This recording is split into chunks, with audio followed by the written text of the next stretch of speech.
नमस्कार, आप सभी देख रहे हैं जनतंत्र मंथन न्यूज। मैं हूं आपके साथ अंजलि त्यागी। आइए रुक करते हैं आज की तमाम बड़ी खबरों की ओर।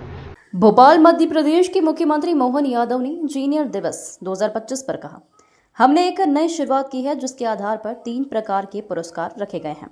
इसमें अच्छे इंजीनियर, अच्छी एजेंसियां और रानी दुर्गावती के नाम पर पर्यावरण की सुरक्षा के लिए पुरस्कार रखे गए हैं। विश्वेश्वरैया जी के नाम पर ही इंजीनियर दिवस मनाया जाता है।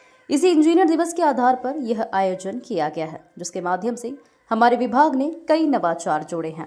दिवस के अवसर पर आज लोक निर्माण विभाग के माननीय मंत्री श्रीमान राकेश सिंह जी और उनके साथ सभी अधिकारियों के साथ हमने इस कार्यक्रम में शामिल होकर के एक नई शुरुआत भी की है, जिसके आधार पर 3 प्रकार के पुरस्कार, जिसमें अच्छे इंजीनियर्स जिनने अच्छा काम समय सीमा में गुणवत्ता के साथ पूरा किया, अपनी परियोजनाओं के प्रति दक्षता दिखाई, अच्छी एजेंसियां जिनको निश्चित टारगेट देकर के निश्चित समय पर यशस्वी प्रधानमंत्री के उस सपने को साकार कर रहे हैं, जब हम अपनी सभी प्रकार में सरकार के पैसे का सदुपयोग करते समय सीमा में जनता को गुणवत्तापूर्ण कामों के माध्यम से लोकार्पण का अवसर पाते हैं। तीसरा, हमारी रानी दुर्गावती के नाम पर पर्यावरण की सुरक्षा संरक्षा के लिए एक पुरस्कार तीसरा चालू किया। मेरी अपनी ओर से सभी पुरस्कृत होने वाले महानुभावों को भी बधाई और विभाग को बधाई, जिनके माध्यम से अभियंता दिवस के कारण से अभियंताओं की क्षमता योग्यता को बढ़ाते हुए उनके